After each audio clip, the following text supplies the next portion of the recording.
Today's horror manga dubbed in narration is Live Snake Wine, from a collection of peculiar happenings. If you enjoyed the story, please do not hesitate to like, comment, and subscribe. It really helps me out a lot. Anyways, without further ado, let's get right into this tale. I hope you all enjoy. The incident happened in 2007, in a liquor shop selling snake wine located in the tourist district of a city. The shop owner, Chu, had been running the shop for almost 5 years, due to the influx of tourists and his exotic displays of goods. Business was good and his shop prospered. The wine was considered a specialty, its recipe handed down by the Chu family ancestors. It was effective in treating arthritis and impotence, and thus was popular among tourists from all over China. The snakes soaked in the wine were caught by Chu himself from the surrounding mountains.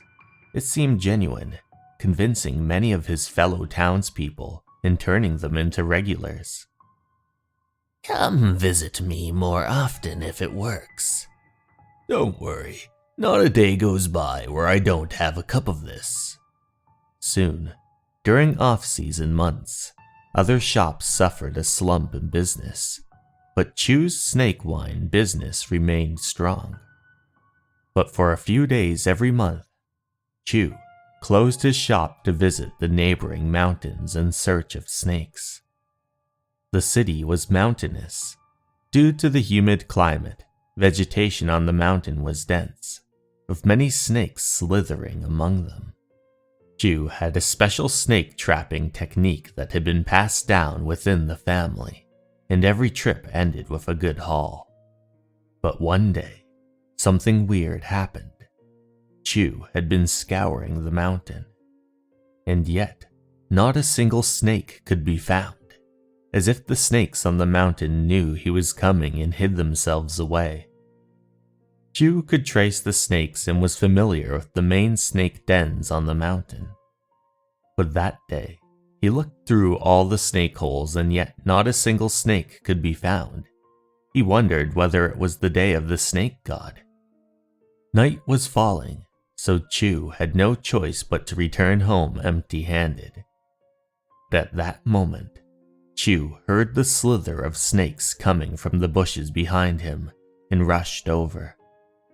Sure enough, he caught a fairly large snake under the gravestone in the bushes, but the spot where he'd caught the snake was a mass grave.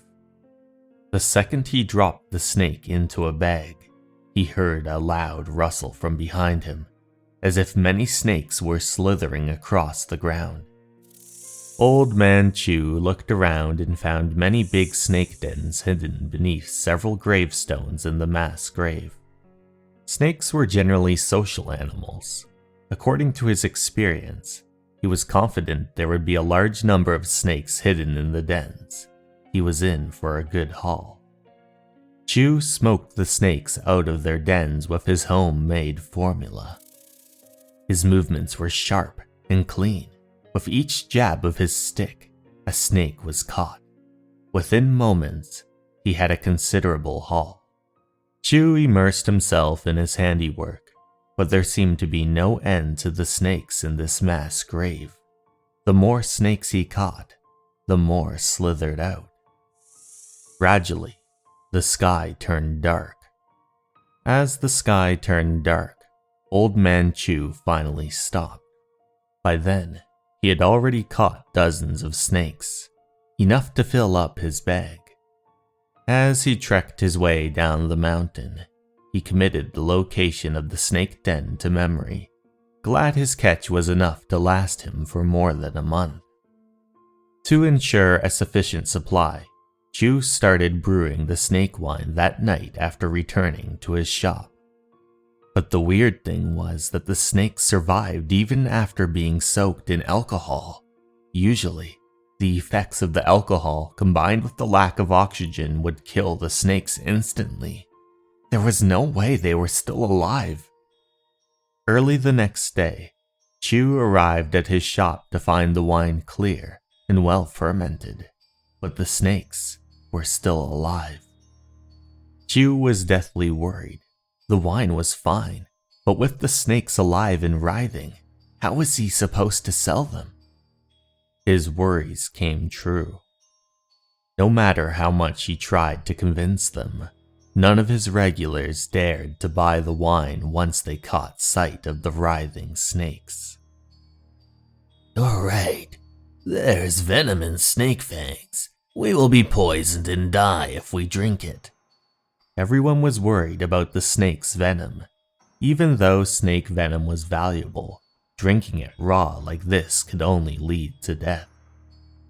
Noticing everyone's hesitancy, Old Man Chu's anxiety grew, and he decided to do a demonstration in front of everyone to give them peace of mind.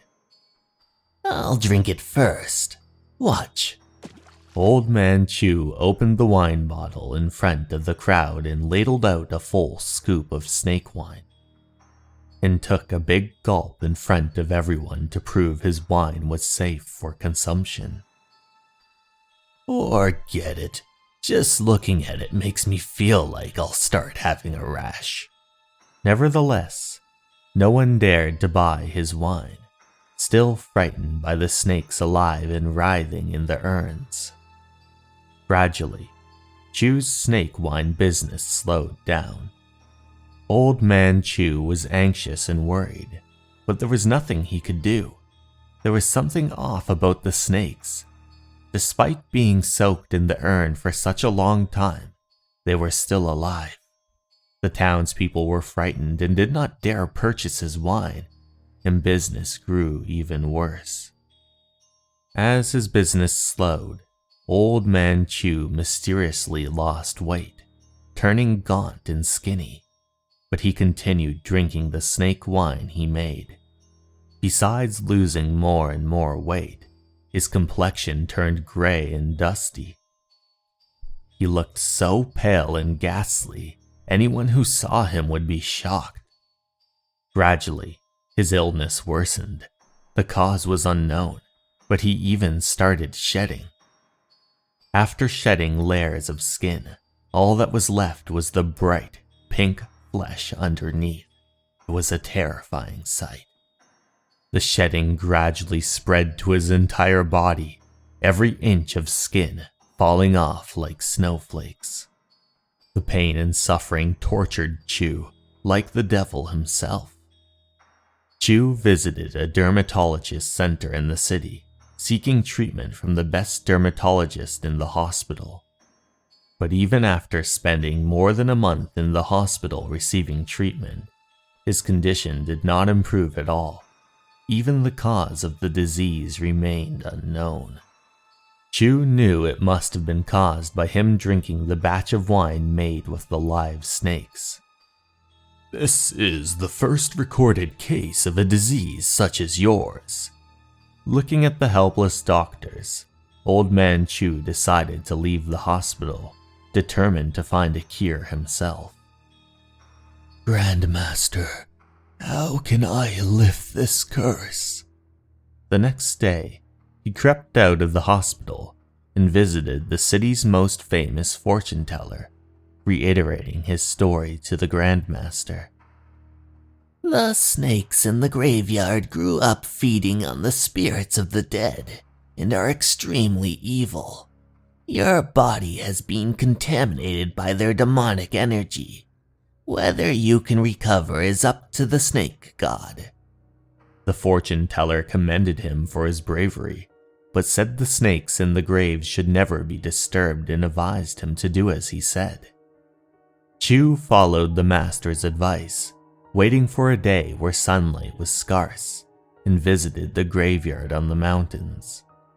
He poured out all of the wine he brewed, releasing the snakes as well. Now returned to the graveyard, the snakes no longer seemed listless and fatigued, but regained their strength, slithering quickly into their dens hidden beneath the gravestones. Old Man Chu hurriedly practiced the rites of worship according to the customs. Though he recovered, his whole body was littered with scars. He continued his liquor business, but now sold medicinal liquors instead. From that day onwards, he never sold snake wine again. Hey everyone, thank you so much for watching. I'd like to take this time to give a very special thanks to my Patreons and YouTube members. The Last Sin Eater, Motosurf, Leo, Minue, Kago, Louise V, and Lady Scare. Thank you so much everyone, and remember, you're important and you matter. Have a great night everyone. Goodbye.